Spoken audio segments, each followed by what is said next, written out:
Hey, what's up, guys? Want to welcome you back. Season 2 of the Black and Mild. We are back and we are in the building. As always, I am joined by my illustrious one illustrious co-host, not co-hosts plural. But first of all, let me hand about my man, the one and only, man, fully vaccinated, Mr. Ira Schofel. Ira, what's happening, man? I'm good, man. We got the reboot, the Black and Mild reboot. We're vaxxed up, back in the building. It's good to see you guys. I'm glad to be here, man. Man, glad to be here. And you guys know the other co-host, the one that holds us down a lot, the one that we have to carry a lot of the heavy lifting. Pompano Beach's finest. Now somebody who's become real big in the state of Florida now. Man, let me tell you this. Listen, you work for the man now. The one and only Mr. Corey Simon. Corey, what's happening, man? And I came on here to go full Kwame Brown on y'all today. I'm going full Kwame today. That's what's going on. I'm giving it to you. Everybody getting it. Everybody getting it today. We're not ready for that. See, the thing with Kwame is, like, I think most guys in the league are like, they're not really sure how tough Kwame really is. Like, we know we don't want to mess with you. Yeah, like, listen. That's what I'm saying. Hey, one thing is this, though, right now. Don't go full Kwame Brown. Listen, man, like I always say, your success is our success, right? So here's the deal, man. You just got the job. We can't be getting fired right now. You know what I'm saying? We got some things to do. I could talk tough, but I got a strong lawyer game is what I got. I will sue some people. I am not fighting, I promise you. Oh my gosh. Well, guys, we are super, super excited to be back with you again, season 2 of the Black and Mild. And again, we took a little bit of a break again with the heightened stuff of COVID. And then also just, again, new jobs, new things that were going on.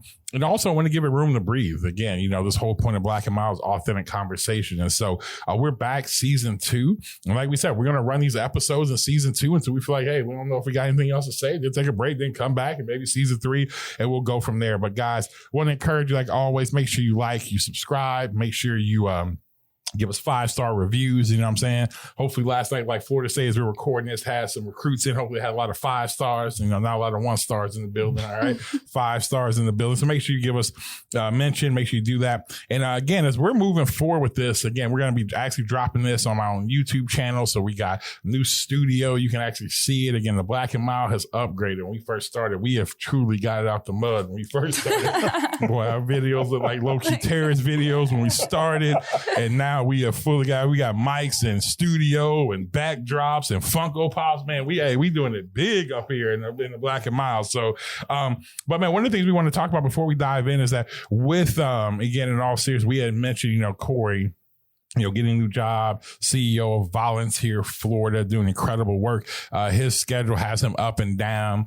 The state doing a lot of work and again, doing a lot of significant work. The one thing I love about what Corey's doing is actually the work that we've all talked about on the Black and Mild doing, not just being people who talk about things, but actually getting hands and feet. So Corey's going to be coming in and out on the podcast. He won't be here as much, but he will be on the pod coming back. And so again, Corey, let the people know a little bit, man, about the work at Volunteer Florida. Because again, incredible. Again, I had no idea about Volunteer Florida till you got the gig. And then the more and more I talk to you, it's incredible work that you guys are doing. So tell people a little bit about Volunteer Florida. Yeah, man, I appreciate that, man. Really, we are the 3-legged stool of all things volunteerism here in the state. We administer the AmeriCorps program throughout the state of Florida, where we bring support, resources into nonprofit organizations across the state of Florida, being able to engage our communities at a deeper level.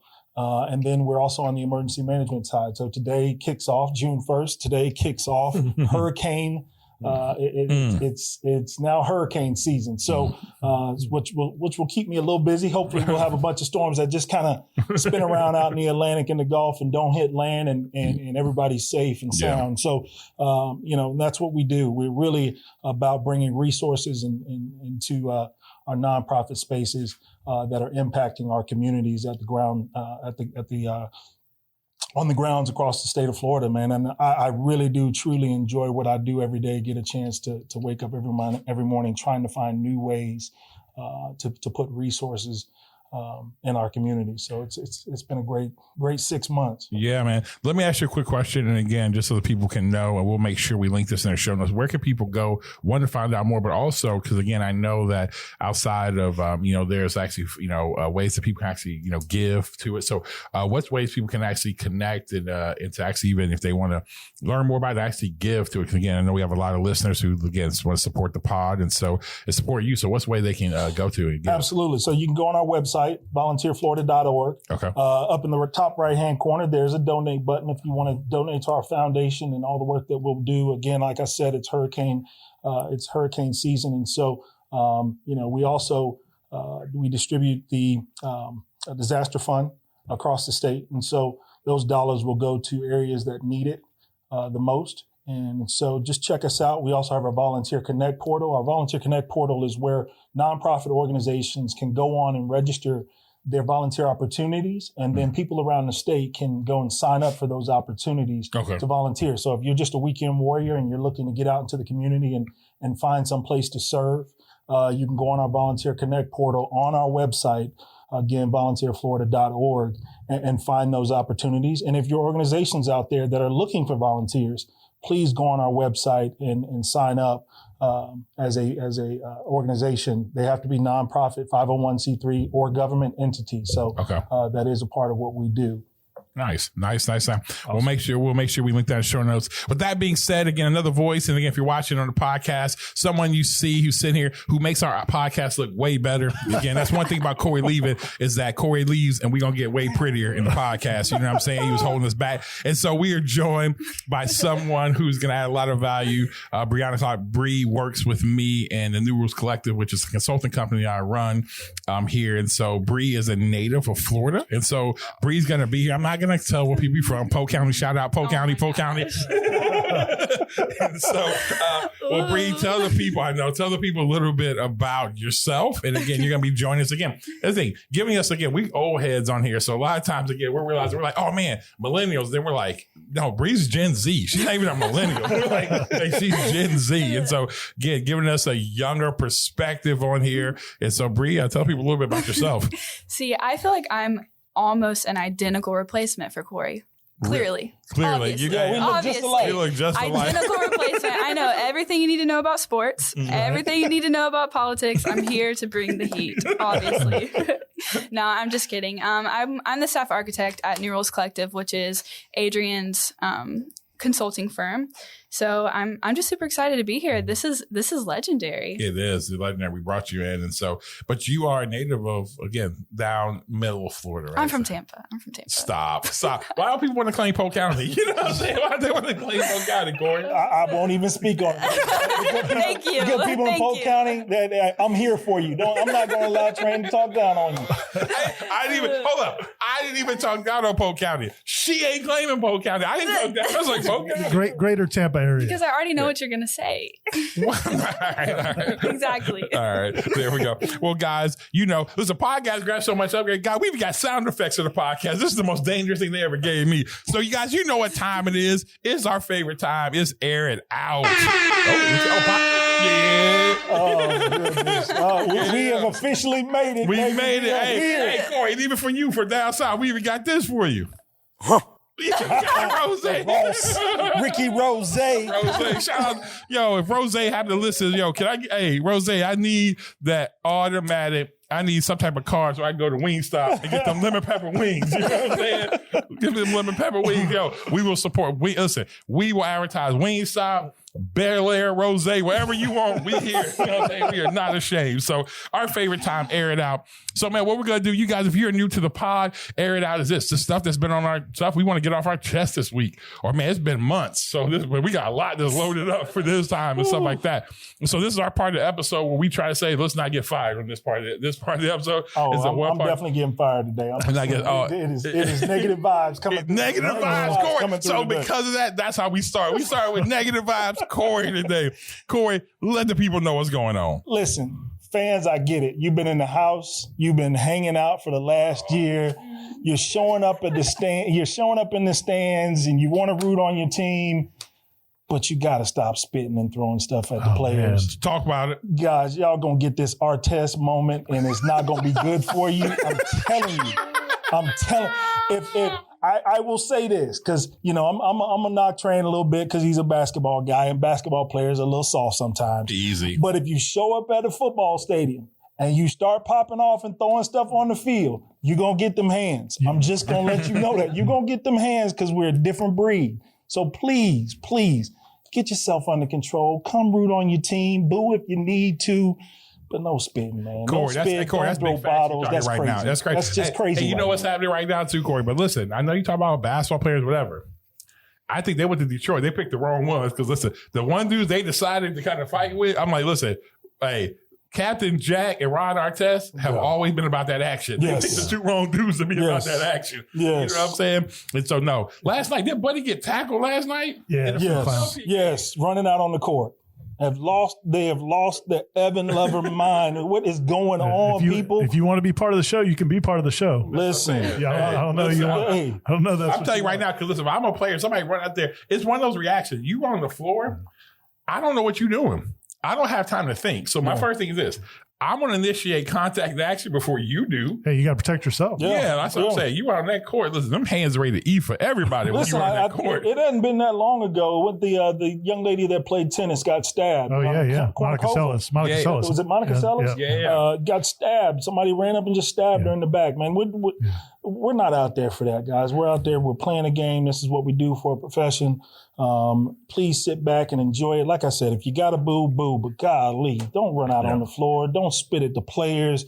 That's just folks that have just lost their Evan Loving mind, man. I think again, going back to social media, folks have turned into real bullies on social media. They don't. Then they get real action. You're gonna get that real action. They keep cutting up, man. Everybody's like, I can't believe the guy got. I can't believe they arrested the guy for assault. I'm like, yeah, it's a water bottle. That's fine. But you about to get them felony charges. Yes. So I hope it was worth it. You know what I'm saying? Man, it has been crazy. Even the simple, like popcorn is not going to hurt anybody, but man, it's a human being that has done more probably positive things for people than you ever will in your life, and you're throwing popcorn on him as he's going to the locker room because he's hurt. Yeah. I mean, I'm glad you brought that up, man. It's ridiculous. Well, since we go on that, I'm going to jump into one because it kind of goes with that. But again, you know me, I'm riding with negative vibes. Here's where I got a problem. I'm airing out around.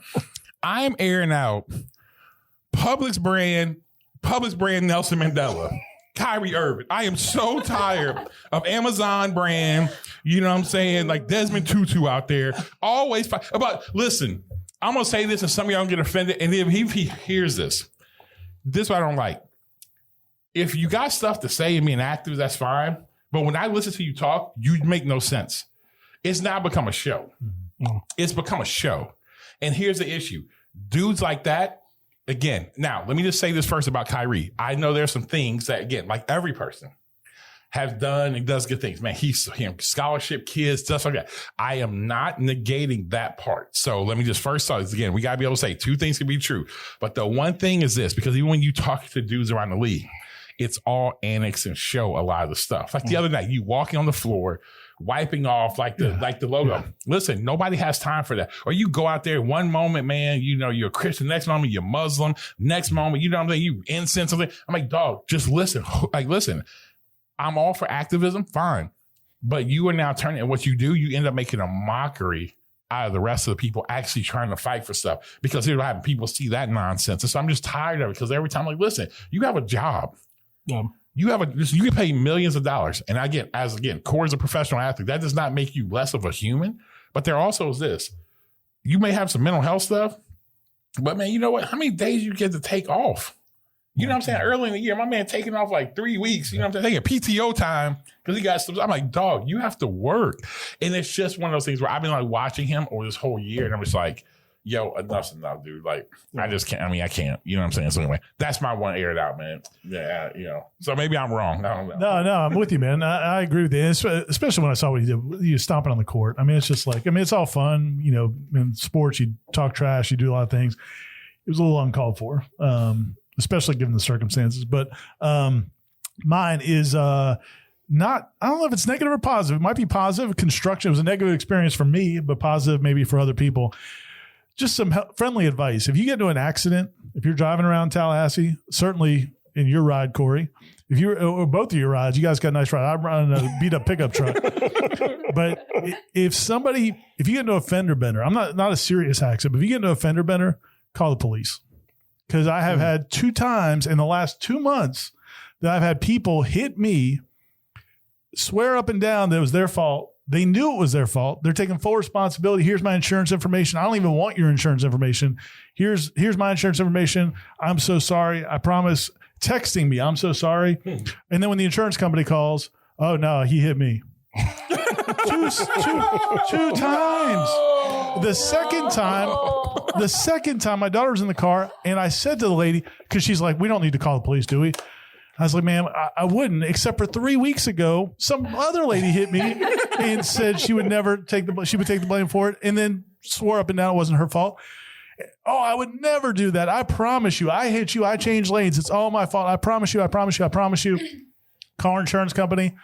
Everything's fine. They call back. Oh no, she says you hit her. Oh, gosh. Are you sorry. You don't want that ticket. She don't want that ticket. Say how you feel, Ira. Let that on your chest. That's an F word worthy right there, Ira. So I'm gonna let Corey help the people running Volunteer Florida. I'm gonna let him help the people. Yeah. I'm calling the police. If you hit me, I'm calling the police. So, I learned my lesson.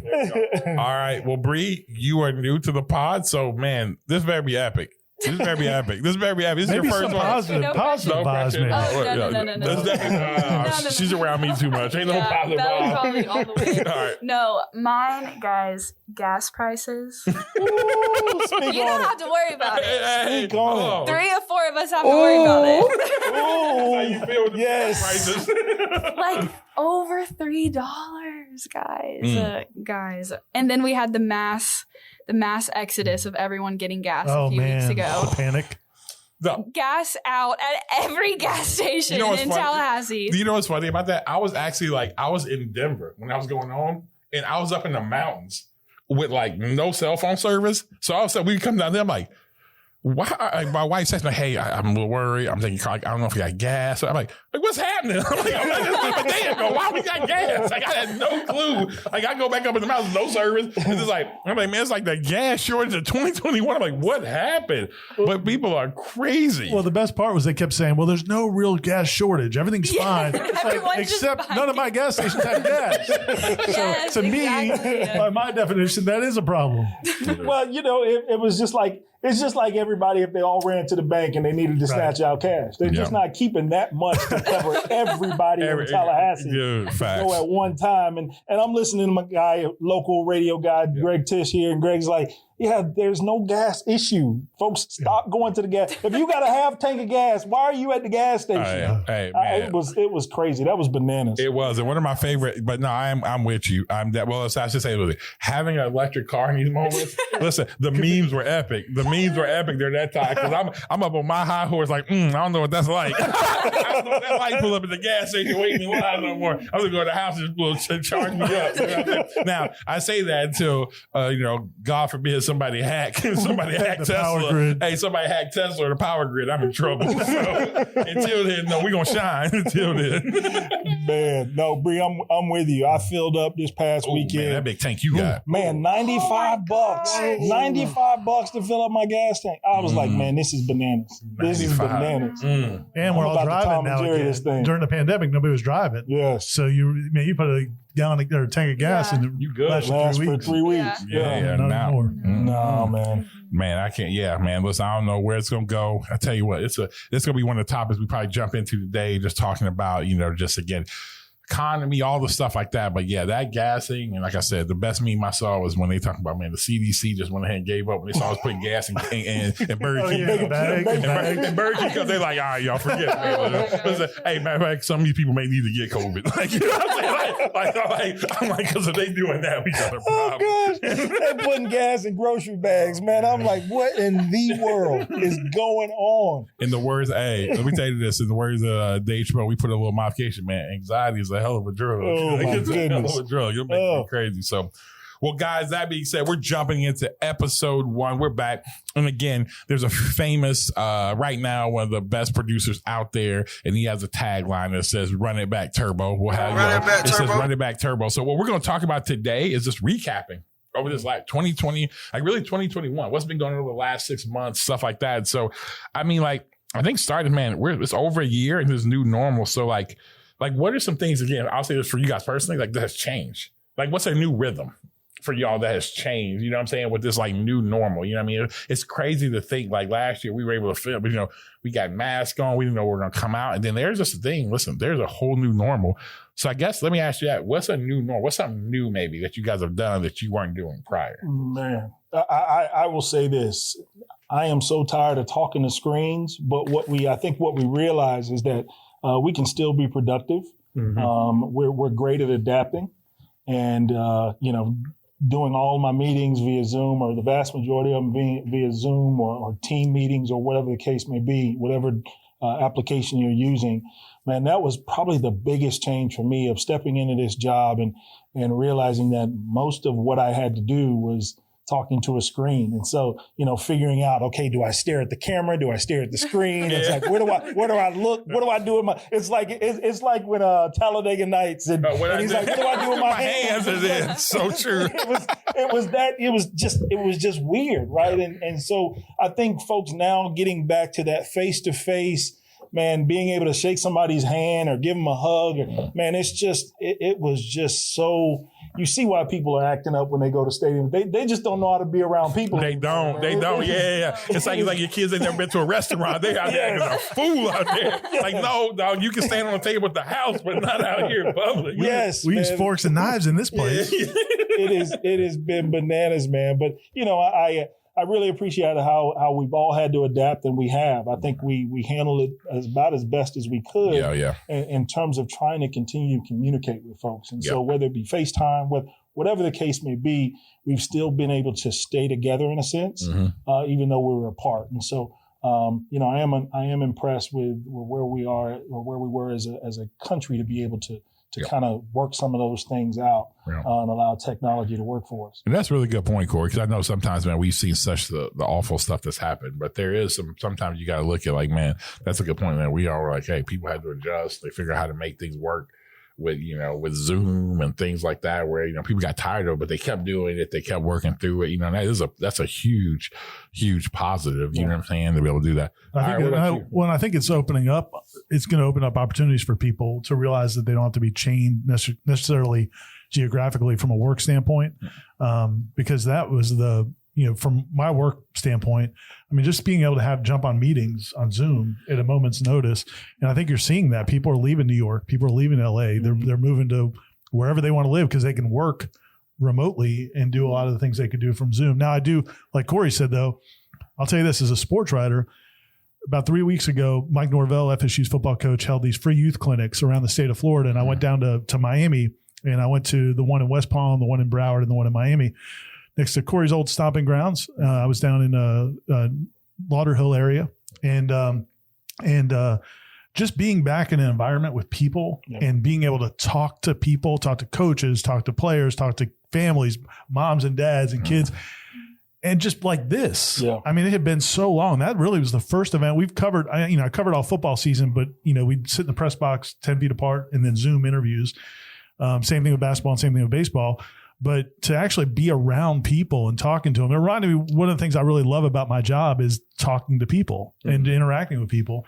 Yep. And I know that's what you guys do in your daily lives as well. Yeah. And so that it just kind of reminded me of how much I missed it. I'd kind of forgotten how much I missed it. I'm going to ask you this question, Ira, because again, you do such a great job of interviewing people.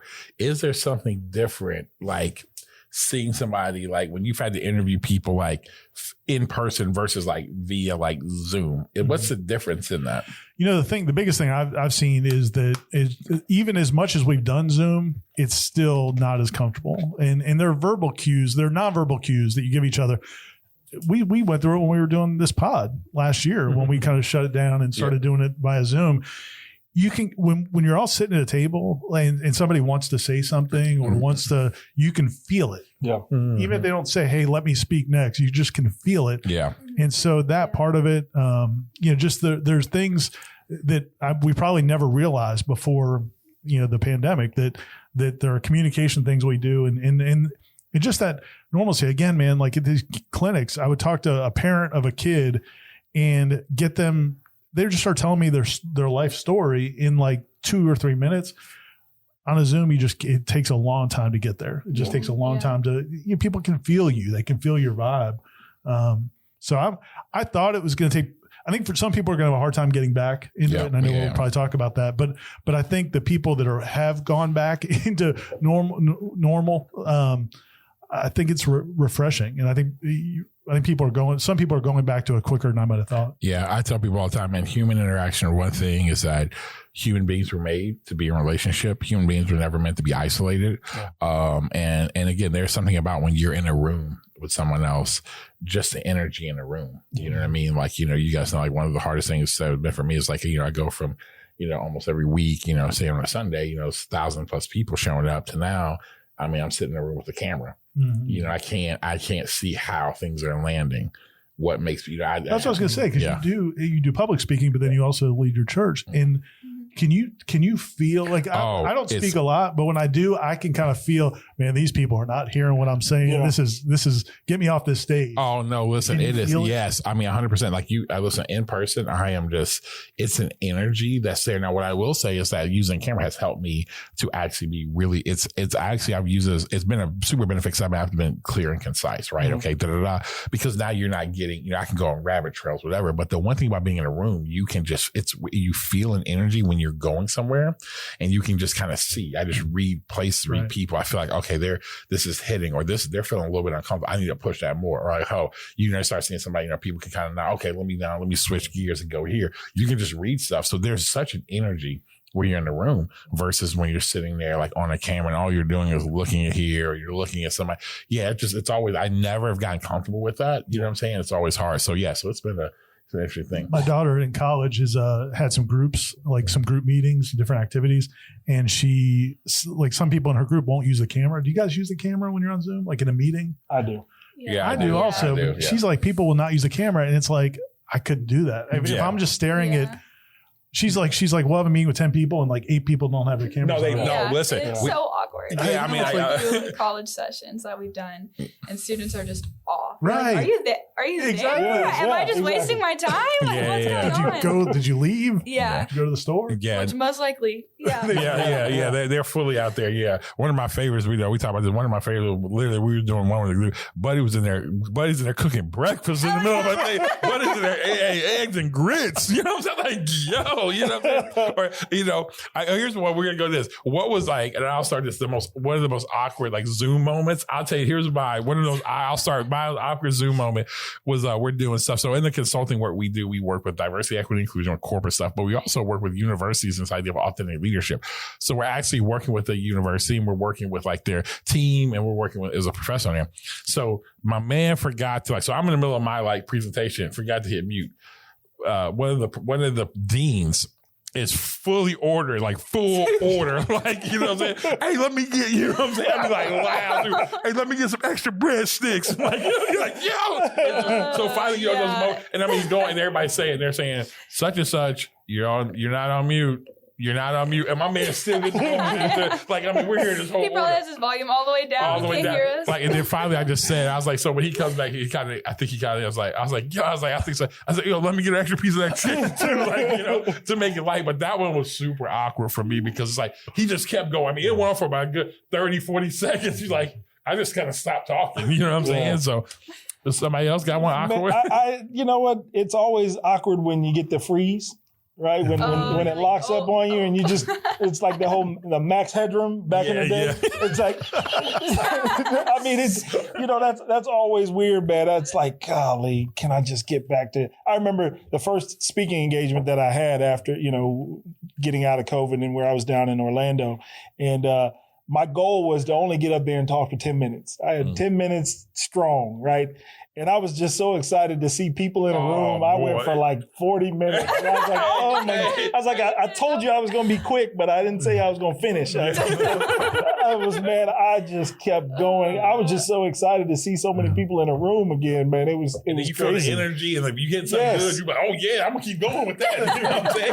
I've been talking to the screen. I'm like, I told people as a communicator, I'm like, yeah, until I got back in front of people, like, God, like, how'd you feel? My wife would ask me, how'd you feel? I'm like, I feel like I suck. I don't know. I have no idea. I don't know. I do not know. And you know me, Corey know me for, I'm animated. I'm a hand talker too. I'm like, I'm trying to, hey, make it more conversational. I'm like, fam, I got ADD to the max. I'm always trying to sit down. And I'm like, it was awful. Like, it's been awful at some level. I had in one of Coach Hamilton's Zoom. The one thing, look, man, sports media, and you can tell now that we're doing the podcast on YouTube also, sports media people are not usually the best dressers, certainly not myself. And but I feel like if you go on a Zoom for a professional reason, like you go on a coach's press conference, man, don't be sitting there on your bed with a t-shirt and it's got mustard stains on it. And dude, the sports media, it's ridiculous. Some of the stuff, and I'll sit there and I'll take pictures of the Zoom screen and send it to my friends. And like, what is this? But dude, Ham one time, and Coach Hamilton was great on the Zooms. I'll give him so much credit. Every week during the basketball season, Coach Hamilton would do a Zoom with the local media, and sometimes the whoever, like what national broadcasters were doing the game that week, they would hop on and just listen. Mike Cheminsky was on a few times, and him and Coach Ham have a long relationship. Coach was at Kentucky when he was playing. They went up against each other. Got great stories. But Cheminsky shows up, and I guess if you're Mike Cheminsky, you just feel like, man, I can do what I want. Yeah. Which maybe that's fine. But he's sitting there. He gets on the Zoom with the camera on, and this is the case. Maybe you don't want the camera on. He's laying on his couch like Weekend at Bernie's, like he's laying back, and he's got a laptop on his stomach. And he hadn't taken a shower, and it's like, and I'm sitting there watching it going, man, it's kind of disrespectful to Leonard Hamilton. I mean, this is Coach Hamilton's taking time to get on a Zoom with you. Come on, man. And Ham went at him. He goes, hey, gee, could you sit up or something? I think if this was Coach K's Zoom, you might be sitting up. You might have a tie on. You might, it was awesome. It was really funny. Dude. I just don't get it. You guys are more professional settings, so you probably don't have that happen. But I guess because it's sports, some of these guys will just show up like they're. Listen, let me tell you this. You want to talk about, and I want to hear Bree, one of yours, but I tell you what, when you talk to some professor, I'm like, people learning, they had to tell people. I mean, there were people showing up, dudes showing up to class, like no shirt on. I mean, what? Like no shirt on. Girls coming in with girls coming in sports bras, bikinis, and hey, we out by the pool on Zoom when you in class. Because I'm in my house, this is what I do. This is what I do. I'm like, no, you know what I'm saying? So those got a camera on. Yeah. What about you? Yeah. Mine's we kind of talked about already because you just can't read the room. So when you're around people who can't read the room and they have that social awkwardness, I feel like everybody has that over Zoom. So when you make jokes or something like that and nobody laughs and you're just like, I don't know, is it funny? Yes, but it ends up being the delay. So you just make a joke and you're sitting there like. Are they going to clap? I don't know. Is somebody going to say something? Well, let me ask this question, guys, because again, kind of diving into one of the things we do, this authentic conversation, big picture, 2020 happened. Then, you jump, we're like, oh man, and I had said this many times. I think 2020 was the beginning of a season, not you're like, 2020 is going to end. I'm like, listen, man, that coronavirus didn't get you know what? Hey, man, it's, December 31st. Let me go ahead and just chill out. You know what I'm saying? Then we saw, the storming of the Capitol. We saw a lot of, we've seen a lot of stuff that's happened. I think I would ask you guys, what has been shocking? I would say more than a negative thing that you're like, oh man, I thought in 2021 so far, we're like, man, I thought this would be better. You know what I'm saying? I don't know, if there's something where maybe you thought, hey, at the end of 2020, or we thought we would get back to this. What's been kind of more of a negative thing, for you guys? Man, politically to me, it's just been the fact that nobody, even with everything that's happened, you would think at some point maybe both sides would kind of try to figure out a way to come together, and it doesn't seem like that's happening. It's just emboldened people on both sides of the spectrum. So that, for me, that standpoint. And then, just the other, the stuff that you were talking about, Corey was talking about with the fans throwing stuff at the players. Something's happened to society where we feel like we can just talk to people or do things like without repercussion, or in that lack of civility, it just seems like it's getting worse. It's just some of the stuff, like the stuff at the gas stations and stuff when all that was going on. I mean, you just see people, hoarding, and just not looking out for each other. And it's what everybody's trying to just only worried about themselves and only worried about their viewpoint. So that's disappointing because it seems like it's just, I don't know where that would ever stop. It seems like it's going no, I'm with you there, Ira. It's, especially when we started to look at the gas situation, folks would not only come and fill up their cars, which I get it, you need your car, but then they'd bring 5 or 6 cans or whatever they were bringing. It was just like, let me get all I can. Let me get mine. And I'm not worried about you. That is a very disheartening, part of kind of what we've gone through. And I think it's been this slide over the last couple of years, especially with all the social media platforms that have popped up. People have just, I think at times people just don't get that you can just keep scrolling. Like you don't have to comment on everything you disagree with, and folks just they don't see that. They don't see that as even an option for them. They just have to engage. I mean, I've really taken back, my time of social media. I still have my Twitter account, and occasionally I'll throw something on the grill and post. But man, I'm here for the positive vibes, and so I went to TikTok. And so TikTok has been a place that I love watching those videos. People are entertaining. And then still, man, it's like folks will get on there. If you didn't find something funny, just keep it moving. You don't have to, you're right, Corey. Shut somebody down because you disagree with their content, man. Just hit the unfollow button or just keep it moving, man. That has been probably the most disheartening part about this whole thing. Corey's the unofficial ambassador for TikTok. He doesn't realize this, but he talks it up. So I was asking my kids, I was like, should I get on TikTok? And they're like, no, you don't need to get a TikTok. I'm like, I'm not saying put an account out. Should I just look at it? Because Corey says the videos are funny. Listen, they have the best algorithm, so everything is catered to you. Yeah, everything. That is 100%. Let me ask you this, Bree, because of being why, as someone who's, much younger and coming up in this Gen Z, how has it impacted, like, you feel like it's impacted you, like COVID or just all the stuff you're seeing? And then also just kind of, what are things you thought would change, for you right now? I think for me, because I'm only 21, so this is the first major world event that I've been old enough to think critically for myself. So before you're younger, you just see what you see around your family. You're not really thinking much about politics.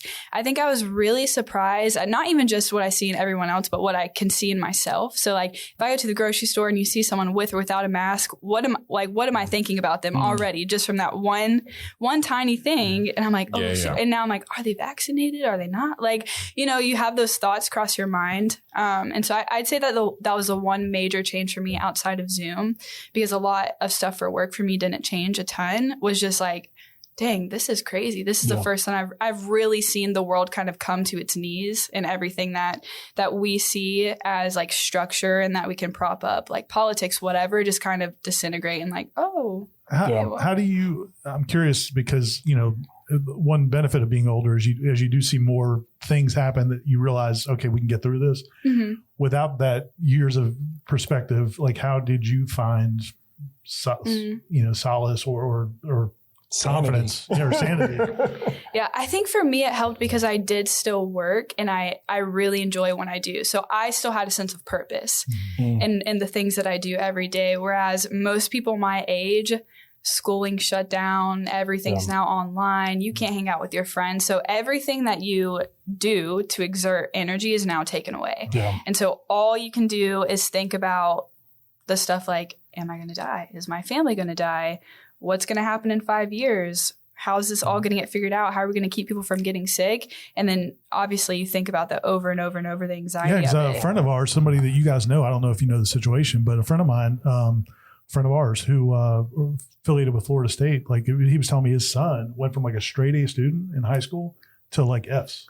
Like, wow. Like complete, doesn't want to go to college now. Like his life from a year ago is completely different from what it was. Yeah. And that's one of the things that people aren't, I think that's where, I think that the issue I always, had in this whole thing, and speaking to that, is that why I would get so frustrated people argue about mask or no mask or, you know, vaccine, no vaccine is the fact of, man, like, not, those were like, we're getting to issues as like adults that we shouldn't be getting in. That's like when you're dealing with stuff like that, where the mental health stuff. So the whole thing, man, well, shut everything down and then everybody open. I'm like, okay, listen, like, let's think about like the next generation of kids that are coming up of that. That's what was my thing. Cause that's what people are saying. That was my issue. Like, no. You can't be locked down like crazy like that. Cause the impact this has on you mentally and emotionally. Yeah. And then also, that's the problem. Then everything just turns into a weapon. And who gets harmed?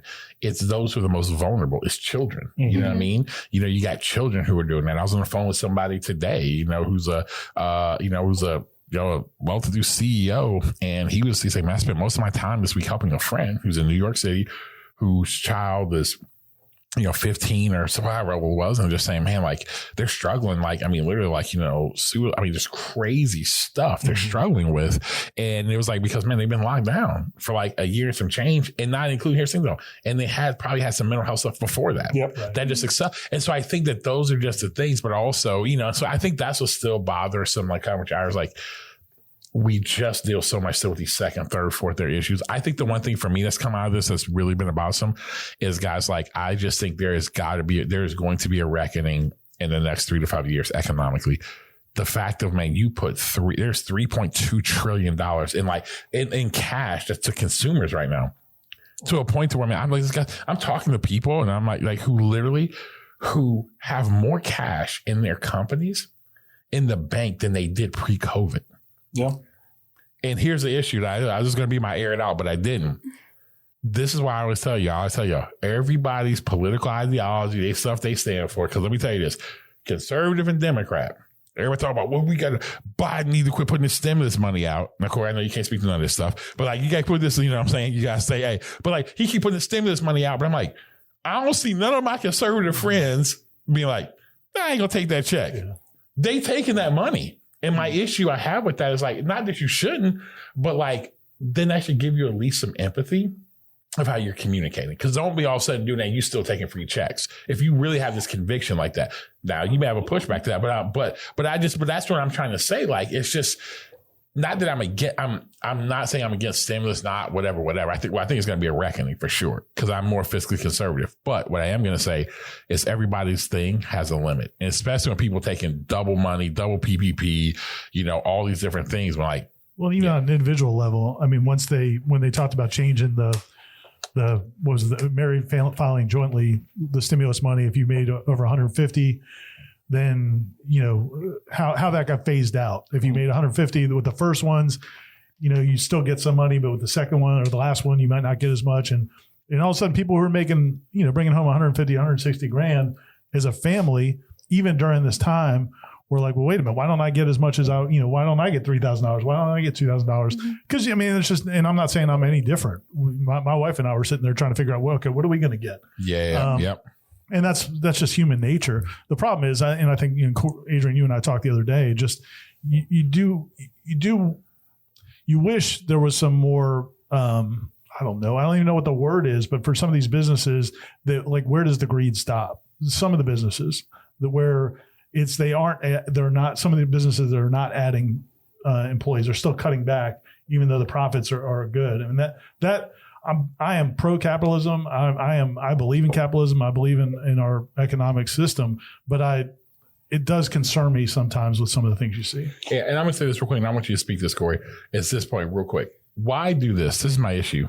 The one thing I have, what you just said, Ira, don't take this money and then use it like what some corporations have done, and you do stock buybacks with it. You make stock buybacks with it. You're giving, you know, your shareholder stuff out of like money from the government. See, that's the issue I have. That is the issue I have, is when you're doing stuff like that. And again, that's across the board. And that's where I think that, and it's one of those things where it's sad, because right now, that's why I tell people, listen, there's no such thing like as a conservative, like, I mean, again, I can say this, I don't think there's such thing as a conservative party anymore. And again, with liberal, like, nobody really holds to it. You hold to it till you have to become uncomfortable. So it becomes personally uncomfortable for you, then all of a sudden your ideology changes. And that's just kind of that's my opinion. Go ahead, Corey. I know you. Yeah, I'm just going to give you something else to think about. All right. Because I think the whole way we look at taxes is totally so I think it's so distorted. When you look at taxes, you look at stimulus as if something they're giving you. Agreed. Yeah. 100%. That is not what this is. It's not them giving you something. They're actually giving you the money back that you paid into the system. Facts. And so when you look at it through this lens of, oh, well, the government is giving me something, it actually puts it in the vein as the government has the ability to earn money. And it doesn't. The government's ability to earn money is taxing us. So they're actually taking our money and then say, oh, by the way, we're giving you a gift. We're giving you back the money that you've given to us. And so when you look at it through that lens, and when I look at this from a conservative standpoint, that's the lens that I look at it. I says, okay, when I get paid every 2 weeks, I look at all the taxes that you took out of my check. Okay. So you took that money from me. I didn't give it to you. You took it. I had nothing to do with making the argument that you don't deserve it or how you can spend it. Yeah. So you took this money from me. And so when you guys make your argument that, when you took this stimulus money, you didn't complain. You're only giving me money that I gave you to begin with. But here's my disagreement. But Corey, it's not even money. Corey, where's the money coming from? There's printing money. Like, that's what I'm saying. Like, Which gets to the conservative point of view. Listen, if you have to go out there and print money, what are you doing with the money that we put in the coffers to begin with? And people are upset about that. That's where you get to the conservative versus liberal argument is listen, I get it. Mm-hmm. We have to pay for the general welfare of what goes on in our country. Yep. To what extent? Agreed. Right? I don't disagree with you. What gets paid for that? Where does this money go? And depending on kind of what side you sit on, you're okay with certain dollars going in certain pots. Yeah. Well, let me ask you this question. So here's the question I would ask you, though, with it. So when you say, man, it's a fair point. When you say they're giving money back, or, money we've put in, they're just giving us the money back we put in, which agree. That's like me stealing out of your left pocket and then putting money in your right pocket. Say, hey, I know I just took this from you, but hey, I'm just giving you a little gift. You can't give me back something that I own. That is not a gift. So help me understand this. So on both sides, right? On both sides, it's one of those things where, again, maybe I'm not seeing this right. If on the right and the left. So on the right, it's like, this is the thing where I call crap on the whole, on everybody when they say this. Is like, because listen, you're right. People giving stimulus money, they have that point of view, but like, well, if it was President Trump or if it's President Biden, they're both just still giving this money out that was already ours. We go with your point of view, right? If it's money that was already ours and they're just like giving it back. At what point in time, it's like both parties spend like crazy. Both parties spend like crazy. And so I think the thing that gets me is the arrogance sometimes. And this is not you, because me and you have conversations so many times off this, to where like most people who say they're conservative aren't. Or more fiscally that way, because they literally have spent, from George W. Bush, Barack Obama, Donald Trump they spend money the same. And that's the issue I have, is like, then the arrogance when people talk about, like, if you're on the right or the left to the right, I'm like, you do the same stuff. Now, you may think it's a different way we get there, but you're both just dumping money out there. And that's why I think, me and Corey, we fully agree that that's where it's wrong. That's why it goes back to my original point. There has to be a reckoning, because we've never had to deal with inflation like at the level, and we're going to have to. There's no way you can just pump all this cash into the market. And that's why on a future episode, we're going to have people coming and talk on cryptocurrency and all that type of stuff, because it's a real thing. Because again, I think that's where I'm worried about where we're going. Mm-hmm. Because I think right now it's like Disney World. Yeah. It's like, man, you go to Disney World and you're like, man, of course I'm paying $50 for a turkey leg. Of course, my daughter, she wants the Ariel costume. Sure. Cool, I'll pay you $150. Then you get home, you get that credit card, be like, oh, shoot, I spent $5,000 at Disney. And that's why I feel like it's about to happen in about 3 years. And I feel like their generation is about to get crushed with it. Well, and here's again, I think spaces like this, bringing in informed minds, people that really can talk about these, we need that, because right now we are being pumped by entertainment news is what it is. Yeah, it is not all factual. It is entertainment. And we're catering to whatever our base is in that entertainment news. And so what we have to get to the point of realizing is, okay, yeah, they give you $2,400. Let's say you took home $2,400. But guess what? When you go to McDonald's, you're no longer paying $4 or $5 for a meal. Now you're paying $8 or $9 for a meal. Talk about it. So the money that you're bringing in is just going to go out quick, just as fast as it came in, because things are more expensive. Yeah. But folks don't see that. They see, I get a check, I get to put that check in my account. But then when milk goes up to $5, $6, they're like, man, I didn't realize milk went up that much, because it goes up incrementally, right? It was, I used to be able to go and get a $1 meal, and now it's a $2 meal. And so folks don't see that. They're not putting those pieces together every month. They see the big number, the big check, and that's what they focus on. But everything else is becoming more expensive. When you talk about the cost of lumber right now, gone up 400% over the last year. So the cost of being able to build a house, that's why the market right now, the housing market is where it is, because it costs too much to actually build a new house. You have to go out there and find the supply to be able to support what it is you're trying to do. You want to go buy a new house. That's why houses that you're looking like, man, why is that house costing so much? Well, it's costing so much because of what it costs you to build a house right now. It's crazy. And the supply is way down because a lot of people are like, man, I can't afford to leave right now. Plus, there's nowhere else I want to go because there's no money, there's no houses available. Dude, that's it. Because when you start thinking about it, it's like somebody, I can make a bunch of money on my house. I'm like, yeah, but then you know what? Okay, you're going to spend a bunch of money. You're going to spend a bunch of money. Or you're going to downsize. Like, what are we talking about? You're going to do? And I think this is the impact that I think, when you start talking about like with Bree and her generation, where it's like, one of the ways that people may, one of the things we talk about here, we talk about systemic things, whatever. One of the issues one of the ways you still in our country, where you would have a level of trying to pass on wealth at any level would be owning a home, right? That's kind of how it's been. What's happening is that, looking at like her generation coming up, like them trying to buy a house right now. You know what I'm saying? You try to buy a fixer up or whatever. I mean, you're like, man, I'm trying to do, man, you're spending something almost, 30, 40% more than what it was. Yeah. It ends up being where people now they go to market, well, I'm just going to rent or I'm going to do this. Like, we're looking at potentially buying a house. And our whole thing was like, well, we're not going to build one right now just because, again, like, I had a friend of mine who just, we talk about steel prices, dude. Pre-COVID, got a quote for the building they were building, $400,000 of steel. 12 months later, that same quote is $1.2 million. Yep. And my man, I was like, for steel, the same. I'm like, there's vibranium in that steel? I'm like, they add something to steel? He's like, no, same old steel. Like, but it's one of those things to where, but it'll be really interesting. As we come to an end, because again, we've had some good stuff. I want to ask you guys this one question. Again, we talk about all these different things. What's one thing that you're excited for that you actually do see currently right now, or you see in the future that you're really excited for? Man, I'm excited for the work that I do, quite honestly. Yeah. It is, there's to get resources to the people that need it. And when at the end of the day, and I've said this on our show a number of times, it's rolling up our sleeves and working together and not it be contingent on whether you're a Democrat or Republican, a conservative or liberal.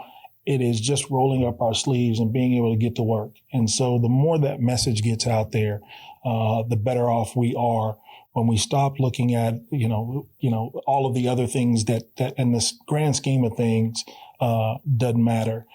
We've got to figure out a way to help our fellow man. And so, I am happy to be at the forefront of being able to get things like that accomplished, man, and just push out that message, man. We've got to love together, we've got to live together, and we've got to work together. And so, that's where I leave it. I love it, man. Ira? I echo that, but I also I'm really encouraged by Bree's generation and my kids are in that generation. The Gen Z kids. I like the fact that they do seem to care more than just about themselves. Like when in every generation's got it's It's funny is we're all different people, but so much of us are products of our generation and our time. And like the baby boomers, from what, their parents came up in the Depression. So like when they got a little bit of money, man, they spent it. My parents were baby boomers and man, they were going to Vegas. They were taking trips. We may not have had rent money, but they were having a good time. And that was kind of one of the trademarks of their generation. I think my generation, and a little bit older than you guys, is that a lot older than you, but was that, a little bit more conservative. Like we saw our parents be reckless in some ways. So we kind of tried to be a little bit more conservative. And what I really like about just talking to my kids and their friends is that, you guys do seem to have a sense of like a purpose bigger than just yourself. And that you do want to make the world better. And it does concern you when kids aren't being treated right, or people aren't getting the rights that they deserve, or whatever side of the spectrum you're on. I just feel like that there's a desire in that age group there's concern that bothers me, because I worry about sometimes them worrying about things that they don't understand and getting that stress and that anxiety. But I think that the desire to make the world better is really good. So I'm excited about that. Yeah, and I want to add to that. And I want people to hear what you just said, because it is. I think that, our generation, if it's Gen X, if it's boomers, whatever, and even millennials, like, to help, like, our responsibility is not to crap on this generation, but to actually give them what they need, right? And so one thing about this generation, you're right. Them jokers can rally people and get to a cause fast. I'm like, how did y'all get all these people here this fast? The difference is that what they need is this: wisdom, resilience. But here's the thing, though. That doesn't, just think about us, guys. When people would talk to us in a condescending way, no one's going to listen to that. Versus like, this is what we have. So how are we going to help them? Yep. Because the one thing they can do that we can't do, man, the way them jokers can rally people fast to get behind something for good causes.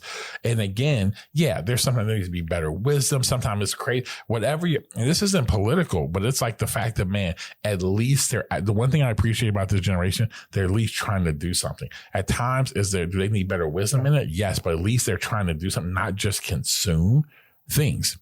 That's why they say the rise of Gen Z is going to be a lot more like, trade and things like that. Like, that's what this generation is going to be a lot more. They're going to want to do, because they actually want to solve, they see everybody just bickering. They actually want to solve problems. And so I think, man, our generation is super important to help give them wisdom, help them run, but just don't crap on them. They don't help nobody. You know what I'm saying? So, Bree, what are you excited for? If you even want to add to what we just said. Most people are terrified of this, but I'm really excited for virtual reality. I'm really excited to see where all of this goes. No, I ain't excited. No, and I know all of y'all hate it. I've seen too many of those movies. No, I'm good. Yeah. No, listen.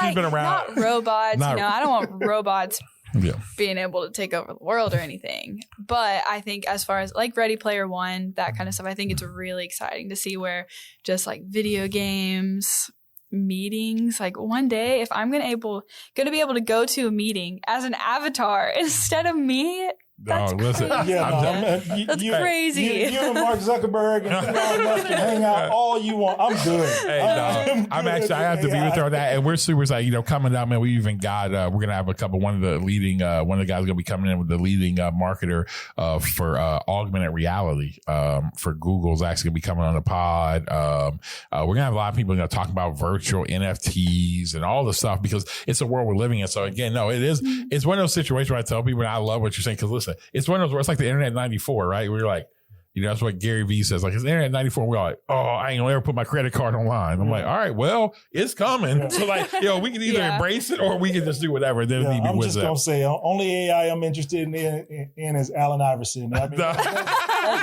you keep all that other one. Hey, well, at the end, here's what I'm excited about is what Corey was saying. I honestly, here's what I'm excited. I'm really excited about backing and getting behind people who really are solving problems right now. That's what I'm about. I'm really excited about solving problems. Just really solving problems. I think, I jumped in this space of building diversity, equity, inclusion because a lot of people were just talking about it and not really practitioners.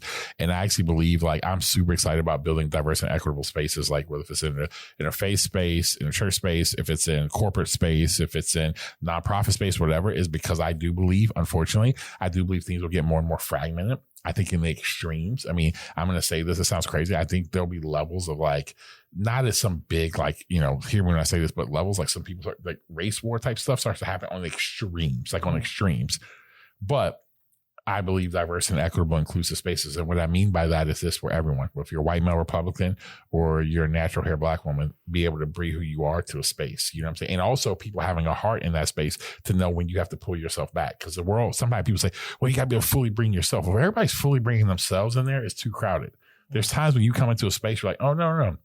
If we're in a space of 3 men and all of a sudden, let's say we're in here and Bree's in the room, like, oh, and she's younger. what do we have to do? We have to take a step back, invite her in. That is building true, diverse, and equitable space. And I'm super passionate about it because I think the world's going to need it. And that's why this podcast matters to me. Here we go. I'm like, that's why this podcast needs it, because we're going to build there. So I'm super excited about what is ahead, because again, you know, it will get a little bit tougher, but I think it's going to be great. And so, well, guys, I appreciate it. And I appreciate you guys, man. I'm super excited about the future. I'm super excited about where we're going. Super excited to be back with everybody in the Black and Mild. Make sure, again, when you drop this, you share, you like it, you let everybody know. We'll be back with you soon with Black and Mild.